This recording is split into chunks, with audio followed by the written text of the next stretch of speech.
show, Wants to Know, with your host, Mr. Uhel Barrickman.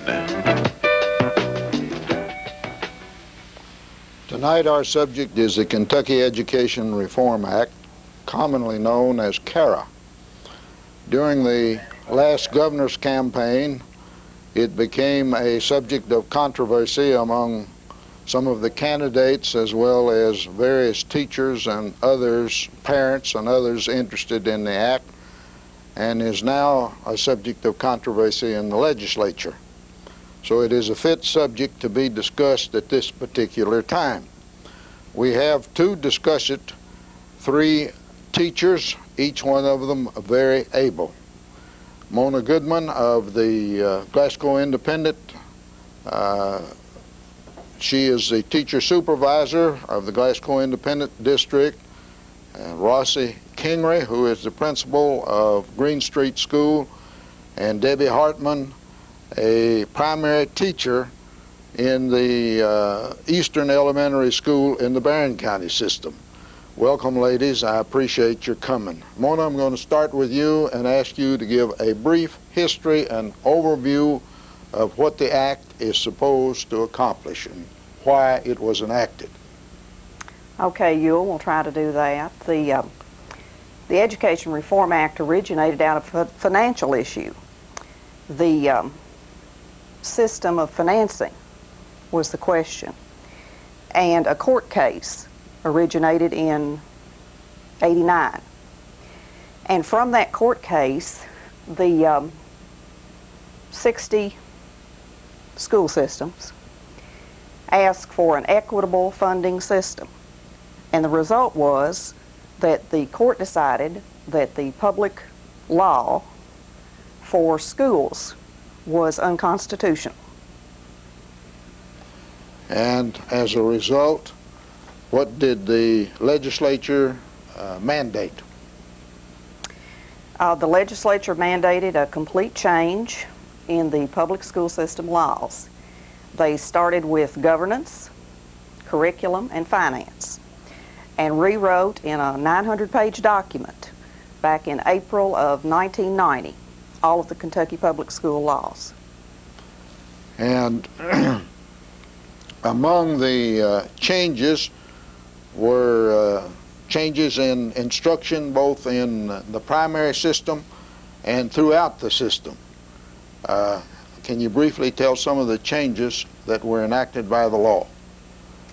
One of the biggest changes was that they said to the school systems in the state that it was now necessary that every child, it says all students, will achieve and will achieve mostly at high levels. Now this was a different system for Kentucky because it demanded that we not any longer reject any children. One of the changes in the primary program was that there's no retention of children. They're passed along from year to year, progressing in a continuous progress model so that each of them meets their developmental needs, and that was a big change.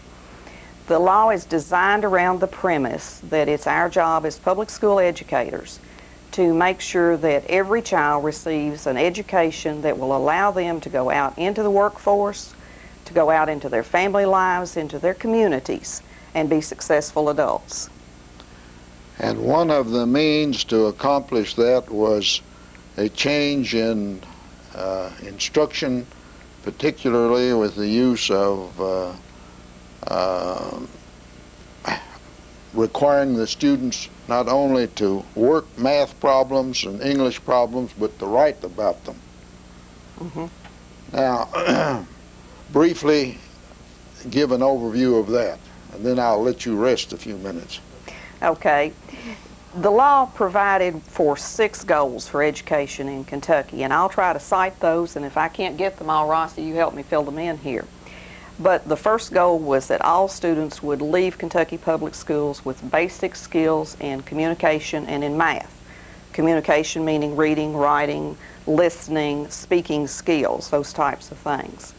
The second goal said that every student would leave Kentucky public schools with core concepts in the content areas.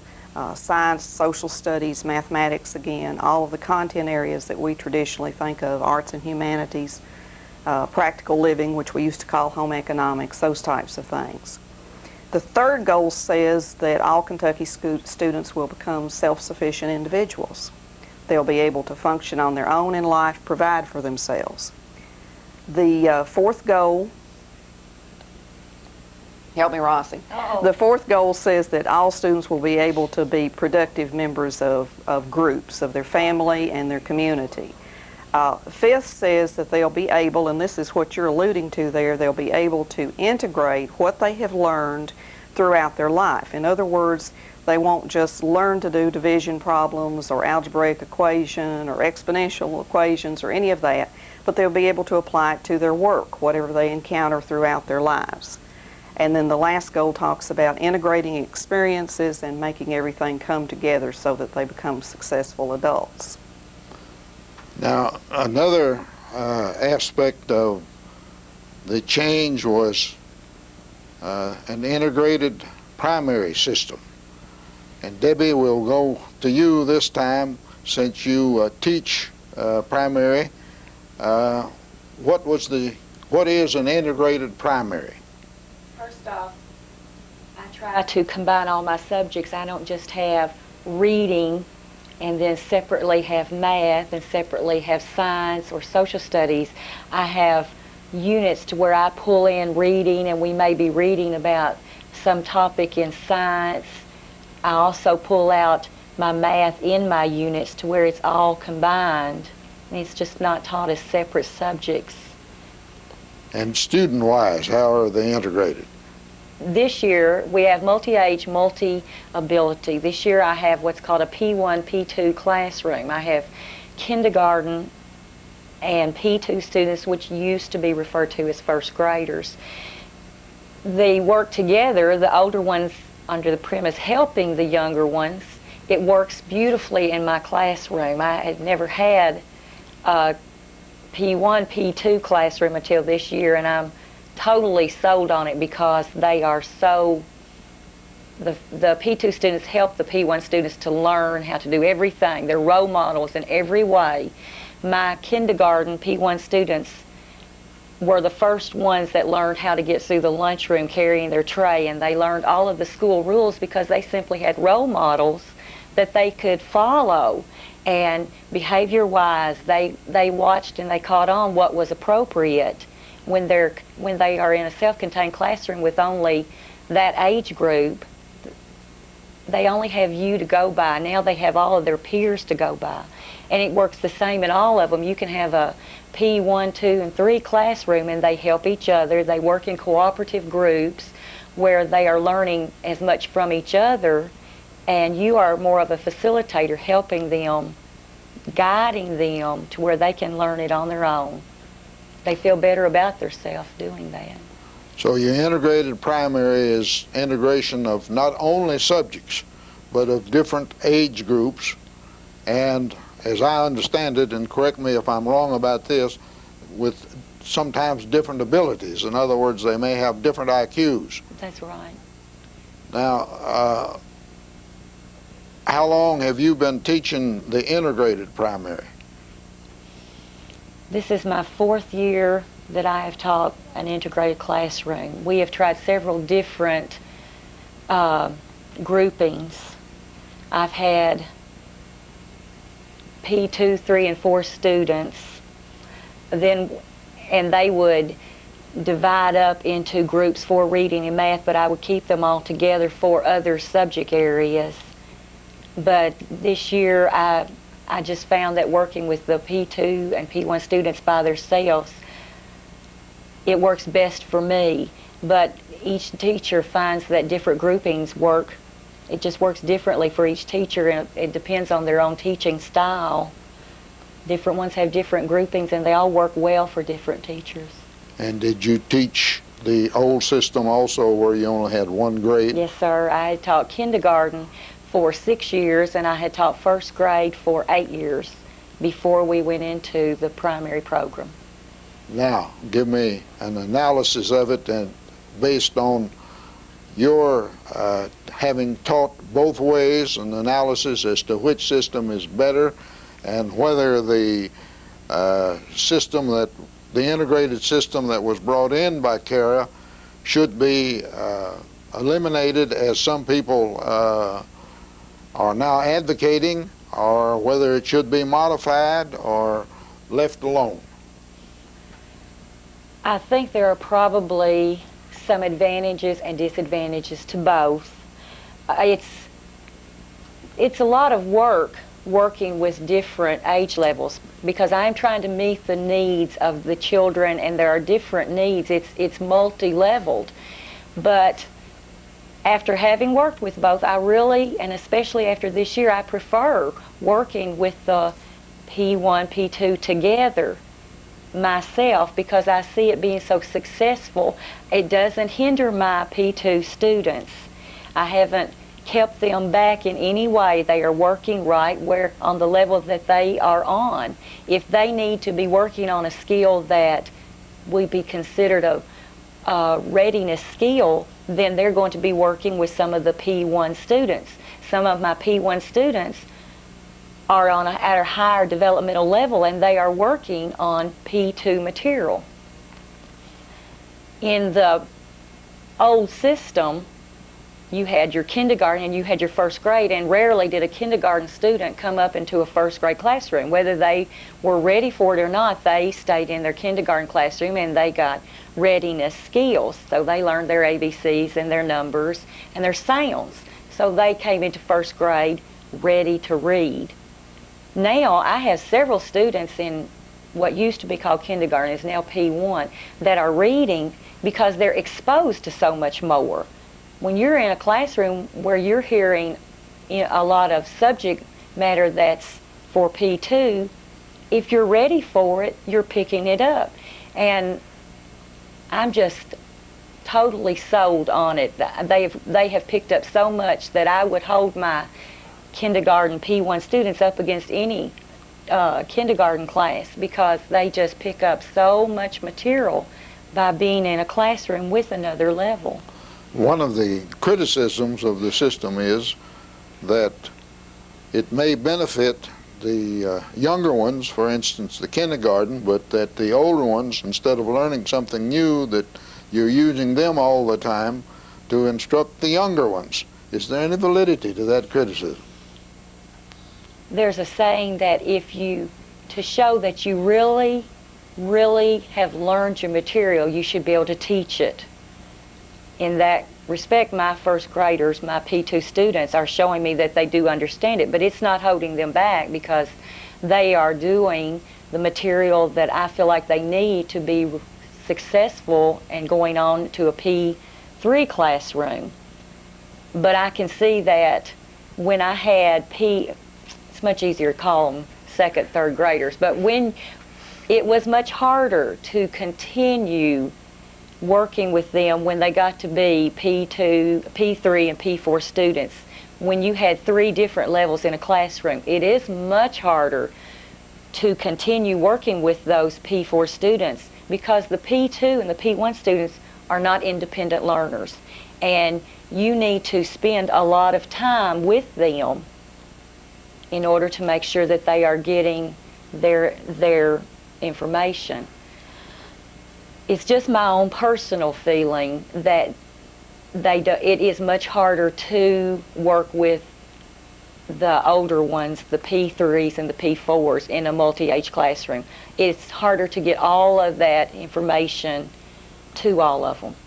I had a hard time doing that. So I myself would prefer not to have them leveled in the third grade P4 classroom. Rossi, what's been the experience in your school? We've had all kinds of experiences. We've tried different things at South Green Elementary. And I think both ladies have alluded to the fact that one advantage of this entire KARA has been that it allows each school to choose what is appropriate for their children and their particular population. Just as we three ladies are all different, so are schools that we represent and even districts that we represent. So probably one of the most positive things about KERA has been that it's allowed each school to very uniquely design its curriculum, the way that it groups its children. At one time we were doing like 3 groupings. Now we're back to dual groupings. I know that I believe at one of our schools we have a K through 3, which works beautifully for that school, for those particular students, and for that teacher. So I think that's one of the beauties of the whole thing, is it has allowed each school to make that decision based upon its student body, and they're all different. Well, now that raises an interesting question. I usually do that. There is a bill in the legislature now to make it optional.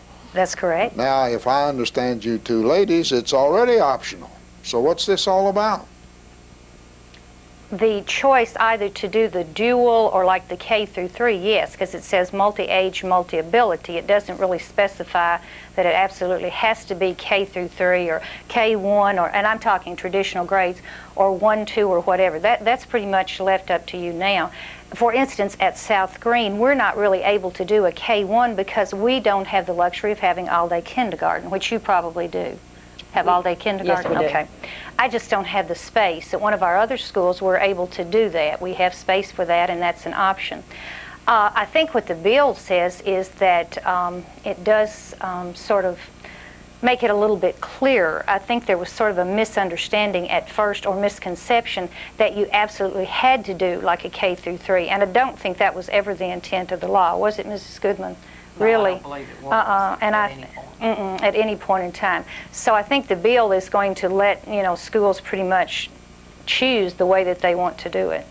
But at least, if I understand, under the present law and without the proposed amendment, you would have to have integrated P1 and P2. Is that correct? To some extent, yes, but there's not a mandated that you have to do entire classes. In fact, you can even wait until after the first semester if that is appropriate for your children. There again, you've got some children that can be integrated right away, and you've got some others that it's not appropriate that they integrate right away. So there is a wide misconception about the integrated primary, if I understand both you ladies. I really think that there is, yes. I think that some people just think that that every classroom has to be a K through 3, and that is not happening, and I don't think it was ever required that we even do that. I think at South Green 1, 2, 3 we did 1 year, and then we've done K1s, and we have some this year, let me see, 1, 2s, 2, 3s. Our kindergarten works in with our first grader, our traditional first graders, on certain things and at certain times, but they're not integrated the entire day. Now, Debbie, is it fair to say, I'm going to get back to you. Mona wants to clarify something. Is it fair to say that from the standpoint of the student, you think it's a good thing? It's harder for, under certain circumstances, for the teacher. But now what about the parents? Are you getting opposition from the parents of your students? I'm sure there's always somebody that's dissatisfied with something, if not everything. So I'm sure you've got some that are complaining. But overall, are the parents of your students satisfied with the system, or are they against it? This year, originally, my principal explained to them and told the ones coming into my classroom what it was going to be, and we'd never had a K1 classroom before, and she gave them the option. They didn't have to be in that. I haven't had anyone that was dissatisfied. No one's come to me and said they were upset or unhappy with it, for which I'm very thankful.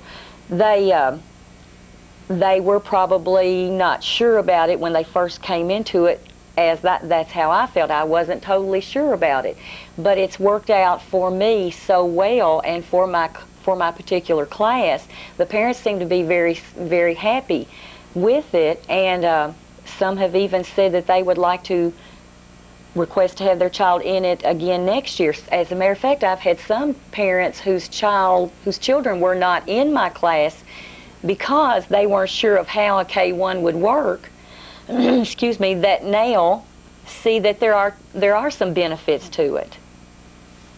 So I haven't had any complaints this year.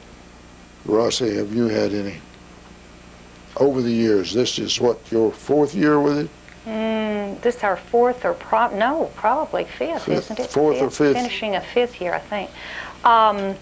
We've had parents that have been concerned, you know, and they've asked. We've had parental meetings, orientation type meetings. The first year that we started, we did very similar to Eastern in that we had a pilot project. I think all of our schools have done that, where the parents just sort of signed up. You know, if you'd like to have your child to do this. This was before, when we just really first started, before we really had all the pieces together.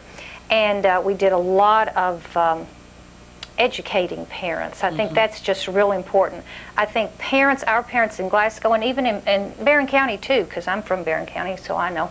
But, you know, as long as you explain things to them and let them ask questions, you have an open door policy at your school, let them come in and visit, I think it runs quite smoothly. Now, you said, had we had any complaints? Oh dear. I don't think we've had any that we couldn't answer. We've had questions. We've had questions. Well, certainly, I would hope so. Anytime you do something new, I would hope that people would question you and want to know about things. Right. Mrs. Goodman wants to clarify something, what, 5 minutes ago? No. Well, she's going to have the opportunity right now, because what is it you'd like to clarify, first of all? Well, no, I didn't really want to clarify anything. I wanted to point out that the key to the primary program is the words developmentally appropriate. Right. I personally don't think the legislature needs to clarify anything because we have the flexibility. Our schools understand that, Barron County schools understand that, and have worked with it to make the program work. But the key to the primary is developmentally appropriate. That means if we get a 5-year-old into Mrs. Hartman's class who is already reading, then that child should be allowed to read. If they're reading at 1st grade level, 2nd grade level, 5th grade level, we let them read. That's what the primary program says. If they're reading, let them read. If they're ready to do mathematics, if they're ready to add, let them add. On the other end of it, it says if we have an 8-year-old who still needs to work on beginning sounds or still needs to work on number concepts or any of those types of things, then we work with them at that particular level. That's the essence of the primary program, is that children aren't restricted to what we used to think of as, okay, this is what you do if you're a 2nd grader, this is what you do if you're a 3rd grader.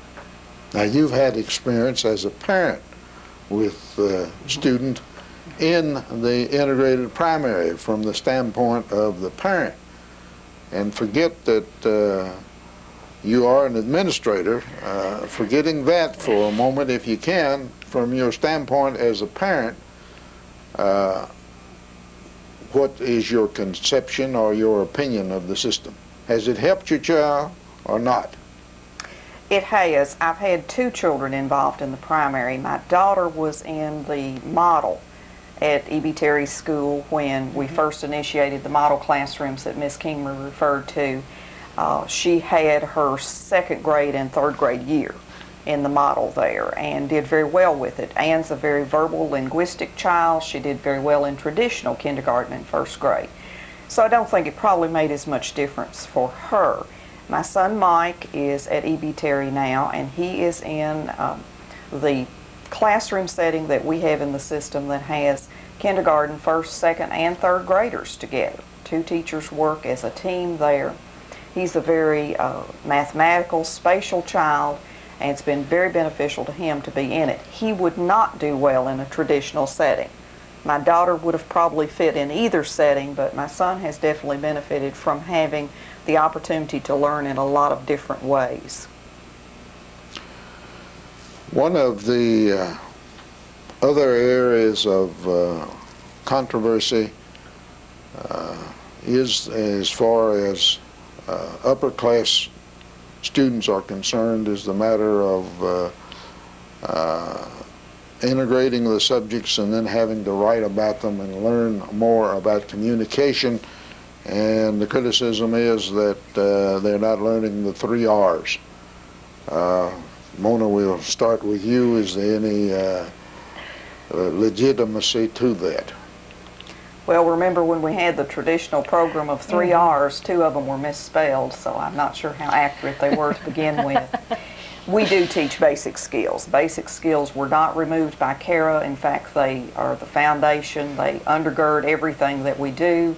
We could not teach students to write in a portfolio setting if they could not punctuate and use grammar and spell and do those types of things. So I don't think that it's a legitimate condemnation to say that we're not teaching the 3 R's. We are. However, we go much beyond those and at younger levels than we used to. I graduated a few years ago. In 1967 from Glasgow High School. I'm well aware of that. With your daughter, with your daughter. That's right. And at that time, we got into writing and thinking and problem solving probably about the time we were sophomores or juniors in high school. And now I'm sure Ms. Hartman has her kindergartners doing problem solving activities. They may not do it with pencil and paper. But it's much more realistic. We have to recall the fact that we do not live in the world of the 50s or 60s. But prior to KARA, we were still educating our children as if Ozzie and Harriet and the boys were still sitting there having their dinner. Now, associated with the portfolios and the requirement to be able to write and handle the subject matter in a communicative way,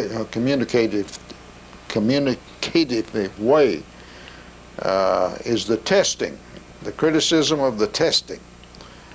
Do you care to comment about that, Rossi?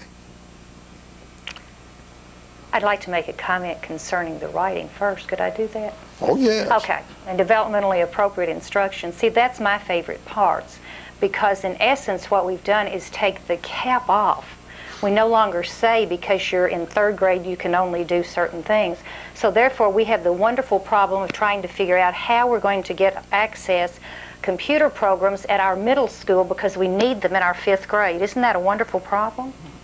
I mean, see, we've taken the cap off and we don't, you know, we don't say, well, you can't learn anymore right now. Before we kept them learning, but yet now we just take it off and they just have all kinds of enrichments and so forth.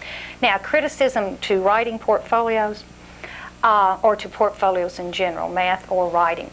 I think that idea is wonderful. The idea of process writing and children doing their own writing and not necessarily being so concerned about spelling at that first writing, that initial writing.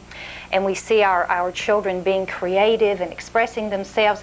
And then I think there's a misconception and misinformation too. And this gives us an opportunity to help explain this, but there does come a time when children are held accountable. They must spell those words correctly. Maybe not in the first draft, I would hope not, but yes, we don't accept that final draft with words spelled incorrectly. Spelling is still being taught, all of those. I think it's much harder for the teacher. It's much harder for the students because you've got to learn all those skills, you've got to apply them, use them every day, and then come up with a finished product. And it's just a much harder process than it was. That's why another component of KARA has said, parents, we need you involved. We need you to come to school and be that person that's the role model that talks about your career. We need for the electric plant board to come and show us all about the job that they do. Mr. Jones comes real often and works with our students on projects in electricity, on projects in communication. We do a lot of that, and then on top of that, they've got to learn the basic skills. They've got to have that writing, so it takes as Mrs. Clinton has said, it takes the whole village, doesn't it, to educate, and it does. I mean, really, that is something that we started in Kentucky, that it does take I thought that's where she got that title, was from Kentucky and KARA, because it does take all of us working together. The portfolios, in my opinion, and again, I will certainly say in my opinion, I think they're going to be working with some of the pieces, some of the requirements, and they've done that ever since the idea of portfolios. They've changed some of the things and made it a little bit easier for the students and for the teachers. We've had loads of professional development, and I think it's a process that's going to take us some time. Maybe they won't hold on, I think they're talking now maybe about accountability. Of course, accountability is a whole process, just not the writing portfolio or the math portfolio. There are all kinds of other components. But, you know, I think it's something we need to work on. I think all of this is a process we have to work through, and I think we have to work through it as a community, working parents, citizens, working with your schools, and working with our legislatures. Yes, and with in mind that we're working for our children and the education and the betterment for them. Not whether or not I win a battle or you win one, but that our children come out the winners. Is there any validity to the complaints by some that it has caused the students to do poorer on tests than they did before Kara? Are you asking me? Yes, you. Well, there again, just a personal opinion. I think Kara has been a scapegoat. If a child hasn't learned, then we say, well, it's Kara's fault.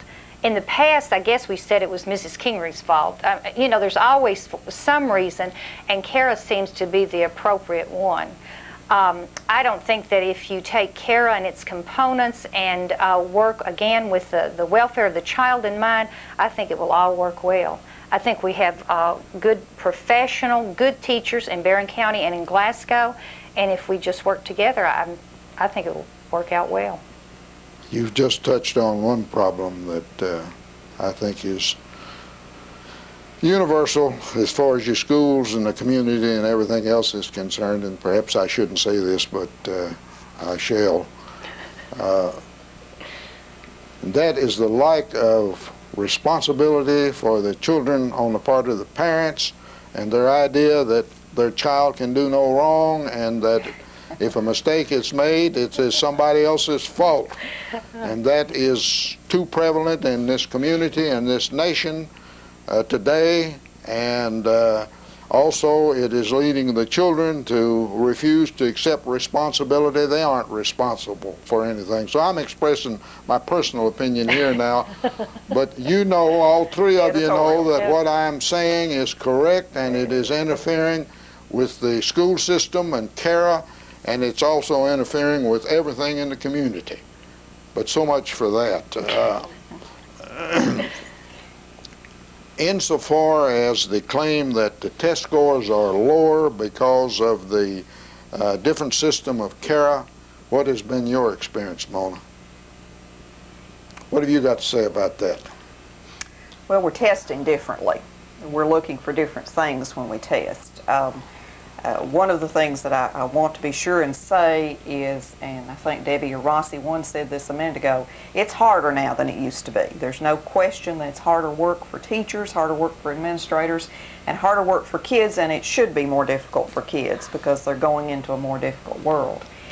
The testing system that we have is extremely difficult. I attend a lot of national conferences, and around the country they talk about it as the most stringent exam given in the United States today.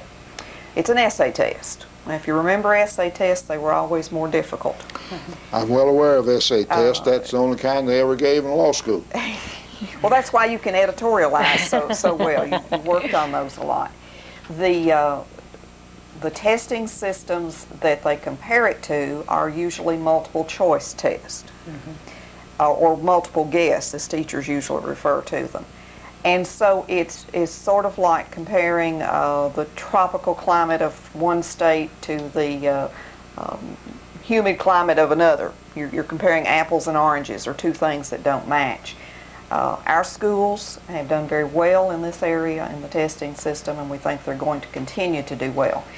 The state has worked to modify the test, and they do plan to put back some multiple choice questions, simply because there are people who are concerned that the content is not there. But if you look at the questions on the test, and by the way, you can look at the questions on the test by contacting any of our schools. We have the questions that have been released over the past 5-6 years now, and you can see those.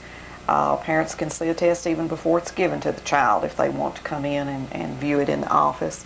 But if you look at those questions, you'll see that mostly they have two parts. They'll ask a factual question, deals with some content matter, and then they will ask the child to explain how that affects something. For example, in an economic question, having to do with travel or taking a trip, and how they would utilize a certain amount of money, and how they would expend that money for gasoline and for lodging and meals and so forth. They usually have to go ahead and make an explanation. So they're usually two parts, and it's very difficult. I asked the State Department once to let me play a little experiment, and they wouldn't let me do it, but I wanted to get together 10 or 12 people from the community, adults, well-educated people, and give them the test, someone like yourself, you know, and let them be scored and see how well some of our adults in the community would do, because they are very, very tough. Is a part of the criticism of the test connected with the matter of sanctions and bonuses? In other words, as I read the paper and so forth, whether certain schools get extra money or whether some are sanctions, it depends, of course, on the test, which is supposed to reflect the teaching ability of the teachers and the administrators of the school. And is part of the criticism, or most of the criticism as far as the testing concerned, related to that? Sure, absolutely. It's the first time in Kentucky public school history that schools have ever been accountable for student standards. The old accreditation systems that we worked under came in and counted how many books we had and how many missing tiles there might be in the floor, or whether or not the heating and cooling systems were working, or things like that. But they didn't look at what the children were actually learning, and this looks directly at learning. Now, I do think there need to be some modifications. I think it's a little bit too limited in that it has dealt with just 4th, 8th, and 12th, or now 11th grade. And one of the modifications that's coming during the next school year is to expand that testing to include more grades. It is on a 2-year cycle, so you have some averaging that's done over 2 classes. But I think it needs to include more grades. That puts more stakeholders into the mix, and it also gives a better chance for a small school with a low student population to not be penalized perhaps by having a weaker class come through. Now, I believe that your school has been selected as one of the schools entitled to some bonuses, and your school has. Yes, sir. And the Glasgow Independent District as a whole, as I recall. Is that correct? That's correct. Before we get off of communicating skills, I will ask each of you, starting again with you, Mona, if we still aren't deficient in teaching verbal communication. Oral communication skills. Yes. Speaking. Well, probably I'd do a lot better at this if we'd had that a long time ago. Yes, it is my personal opinion that we don't put kids on their feet soon enough to speak and convey information. And I think, again, a strength in the primary that I would like to see us carry through is having children teach other children. Now, some people oppose that because they see that as some kind of abdication of our role as teachers to do the job. But when I say children teach other children, it doesn't have to even be olders and youngers. It can be younger children teaching a skill to older children. But I think every time we have to express directions or information to someone else, it solidifies the learning. I personally think we need more oral communication, starting with 5-year-olds and moving right on through the high school. Do you agree or disagree, Rossi? Oh, I agree totally. with Mona. I think, though, the primary is to, let me give a real, just, you know, I'm one of these people, concrete learners. I have to see it, believe it, and all that kind of thing. Today, for instance, our 5th graders, every child in one of our language arts class in a 5th grade classroom had something they were going to present about presidents today, quite appropriately, George Washington and Abraham Lincoln, and a lot of it, they did some poetry. They did some facts, just reading some facts, and they shared that with kindergarten classes. And they each practiced what they were going to do, and then they did it, and they did it in front of an audience, and then they had, you know, some accountability on their feet, not pen and paper. And believe me, the teacher that was directing them, they did have accountability on their feet. So you see a lot of that. You see a lot more of that where kids are doing their own presentations. They can choose that sometimes. If they have a project, it can be telling something rather than having to write it. They can do a video of something, bring the video in. I think Mr. Ray, I think your daughter did that one time, did a video, and they did commercials and that kind of thing, and trying to convince people to buy some product that they said was something that they would want them to purchase. But I see us going a lot more in that direction. Again, I think we need a lot more of it because that is so prevalent in our society today. We may think it up here, but being able to communicate it orally, probably most of us are deficient. Whatever you do, you've got to use oral communication. That's correct. At whatever age level. And you've got an awful lot of young people as well as older ones, but I'm more concerned about the younger ones that say 2 or 3 words and then and and then you know, and then they back up and start over, and there's no fluency. Yes, sir. And I think that is a subject that needs to be addressed more and earlier in the school system. I guess I was fortunate, but in 1932, when I was still in grade school, I was on a debate team, an elementary school debate team that debated which was the greater president, George Washington or Abraham Lincoln, and it was the 200th birthday of George Washington. And we not only debated within the county school system, but went into other counties. And in those days, and again, 1932, there was more emphasis in some respects on oral communication then than there is now. And I don't know why they got away from it or anything like that, but they did. And I'd like to see more of that. Another aspect of the CARA program that has caused some friction between administrators and teachers and also parents is the site-based committees. First of all, Mona, suppose you tell just exactly what they are supposed to do. Well, site-based council is to be established at each school with the principal serving as the chair, with 3 teachers and 2 parents serving as representatives and elected by their bodies, by the parent body, elect the parent reps and so forth. And their job is to make policy for the school that will improve instruction. The idea behind site-based councils was to take some of the decision-making down to the individual building. As Rossi mentioned, every school building is different. Our clients are different at every building.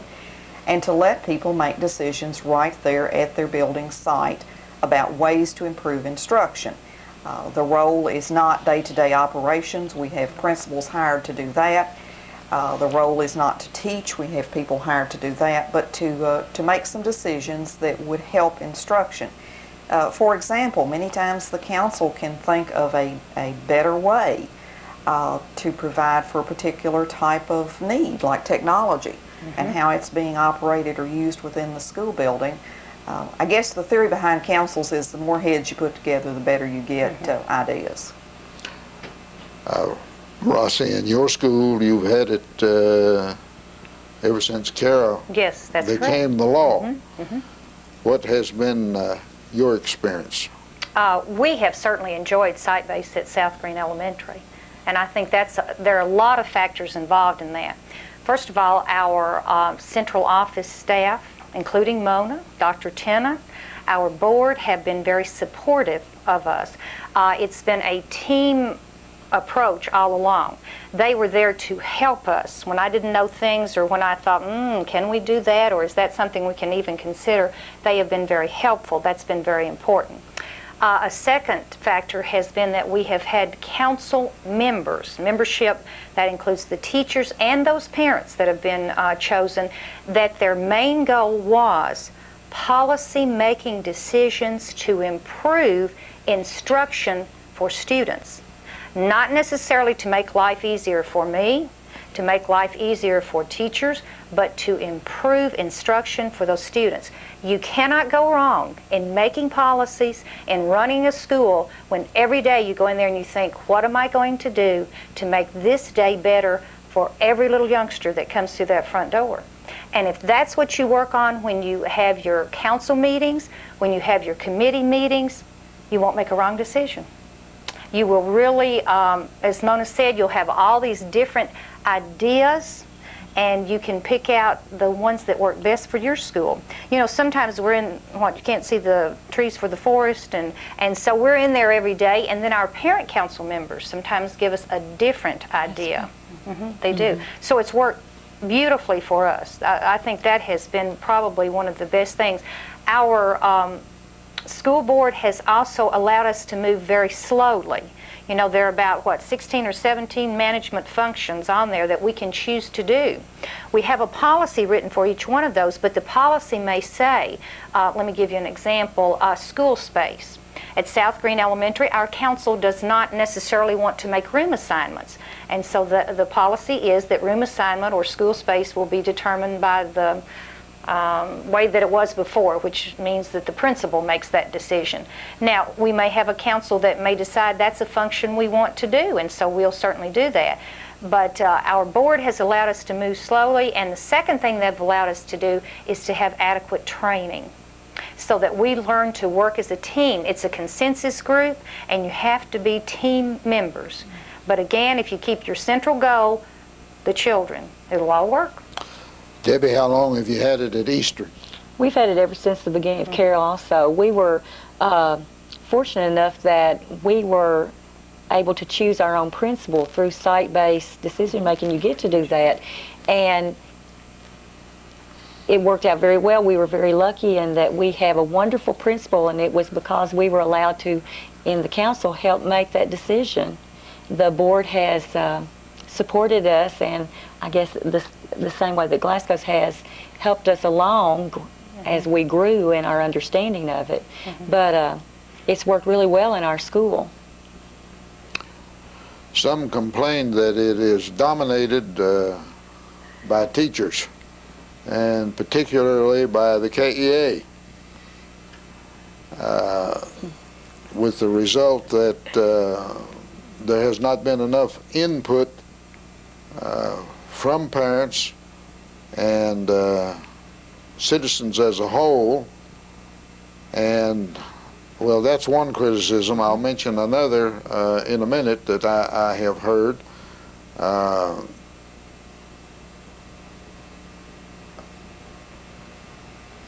Rossi, what do you say to that criticism? I know it's worked well in your school, Okay. but have the parent members, you've got two parents, well, you can have three now, depending on the makeup. Right, the minority, yes, sir. Right, minority rate. But I don't guess we got any, have we got a minority member of any of the councils in the city? Yes. We do? Which one? We have a minority member at Glasgow High School, a teacher who's a minority member. We have a minority member at E.B. Terry, a parent. Well, I was thinking of the parent. Okay. Well, let me explain that. You don't have a minority member. I don't have, but when we hold our regular election, and we do not, we have no minority member that has run. Well, it's then, not required. It's required then that you have a second special election, which we have done now 2 years, and have tried that second time and still have not had a minority member. We would certainly welcome one. We may have one running this time, I hope so. Let me remind everybody that's tomorrow at most of our schools, the 20th. We're having our elections, and they can be nominated, of course, through tomorrow and then tomorrow night. Your question about a criticism. Yeah. Okay. For those people that are criticizing, and they are a parent at that school, there are all kinds of opportunities for them to serve on committees. There are curriculum committees, professional development committees, textbook selection committees, discipline committees. I could go on with the different types of committees, and I would encourage them to get involved and to run for site-based member. It will be a good learning experience for them. Of course, all of our meetings are always open to the public. You don't even have to be a parent. You could come down there and sit in on them. And we'd let you talk, as long as, you know, there's certain little criteria. But anyway, anyone, the public is invited to all of the meetings, and we would certainly encourage that. And I think people would better understand really what site-based is about. I have sat in on some, but yes, you have. But there were problems. That's why I was there. That's right. So I hope I don't have to come to one of yours. No.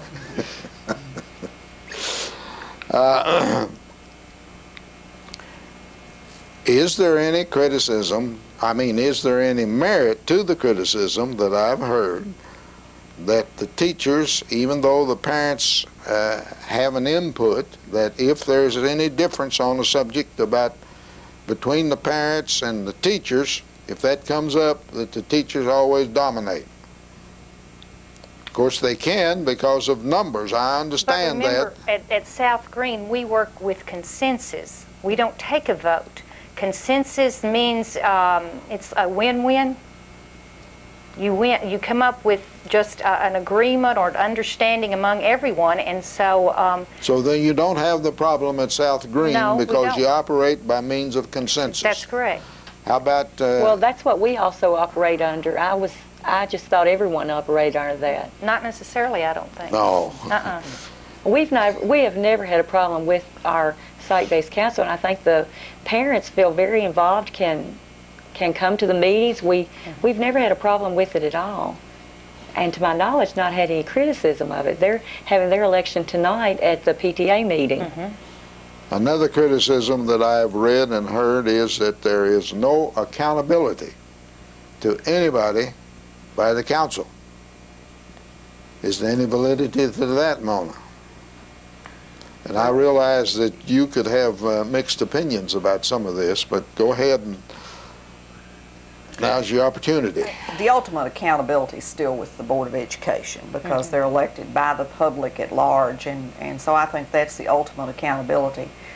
But site-based councils, not in our district, and to my knowledge not in yours, Debbie, but site-based councils are being brought into court in some parts of the state and being held accountable through the legal process for their decisions. So I think there's some accountability that is hidden. They are not under some of the same restrictions that the board is under.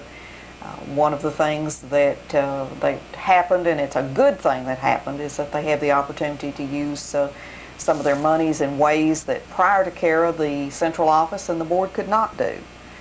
But the accountability is in the satisfaction of the customers that come in every day.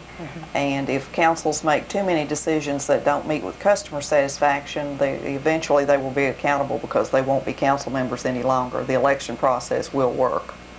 Well, of course, the criticism is that your board members have to be elected and they're accountable to the public through elections, but that your council members are not accountable to anybody in certain areas that are specified for them and for their decisions. Well, council members still have to follow the laws that are set up by the state and the regulations and adhere to those types of things. I guess we have not had a big problem.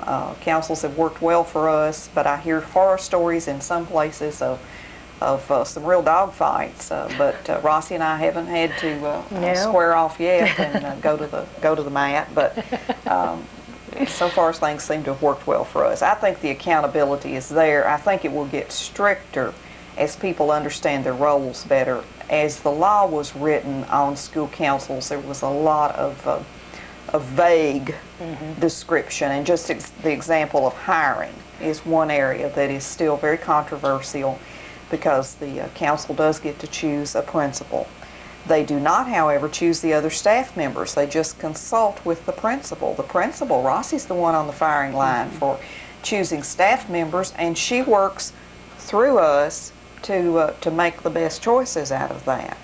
So I think the accountability is there. It's just a little bit different than it was. I want to make a comment about textbooks before our time is up, or expenditures of money, if I may.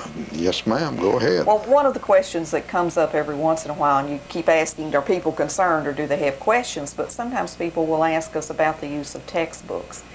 And again, a misconception that there aren't any textbooks floating about in the schools, and they are. We do use textbooks, but we also use other means to educate children, just like the video camera that's in front of us tonight, and the computers that are sitting in the rooms, and the computer labs, and all the interactive things that are available today. So sometimes a parent will say, how come the children don't all take a textbook home every night? Well, thank goodness we're not limited to just learning out of textbooks anymore. And the councils or the teachers, depending on how they have it set up in their school, can make decisions to spend some monies in ways that are more productive than just having a resource such as a book in their hands. Well, your councils can select the text.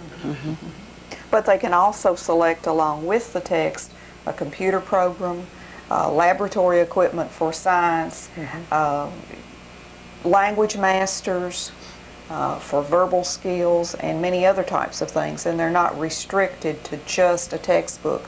Under the old Kentucky law, we had to put a textbook in the hand of every child in every subject from 2nd grade on up. Well, once we bought those, there wasn't any money left for anything else. And so now they have that opportunity, and I think it's one of the best things that came out of the law, is that opportunity to expand how children learn. Right.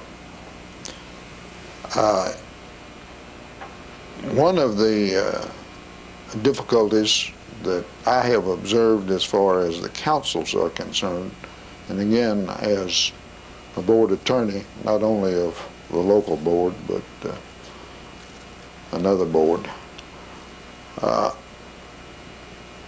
the council likes to choose, or some of the councils like to choose what they will decide.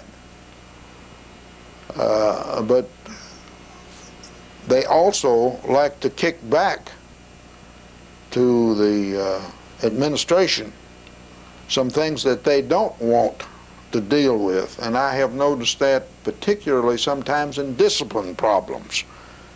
And actually, the discipline problem, insofar as the law is concerned, is based in the council. Rossi, you got any comments?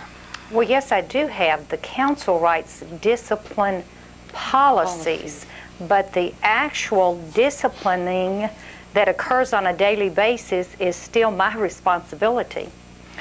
There are all kinds of, things that we have in our policy that helps me with that, but no, the council is not responsible for day-to-day functioning of the school. That's still my responsibility. But again, there's some of them that want to, and again, it's with the principal's consent. It's true, but they want to kick it back to the main office and to the superintendent. And I see it happen quite frequently, not in this system, but I know of one instance where it happened in this system, but not you. I think that that results from a lack of clear understanding about what the role was, and that did happen quite a bit throughout the state initially. Early on, that was happening a lot, kind of passing the ball back and forth if it got a little too hot to handle. But I think that as we've worked through that, we have a little better understanding of that. We have about 30 seconds left here. I want to take it to, again, thank each one of you. I feel reasonably sure the time has passed quicker than you thought it would. Yes. All of you have been very informative. I'm sure that the public has learned things about CARA that they didn't know. The bottom line, I think, in all of this is that the system, regardless of what it is going to work on the ability of the teachers. If you've got good teachers, you're going to have successful schools. But if you don't have good teachers and good administration, it's not going to work, CARA or any other system, and you all are three good examples of good teachers that are making the system work. Thank you very much. Thank you. Thank you.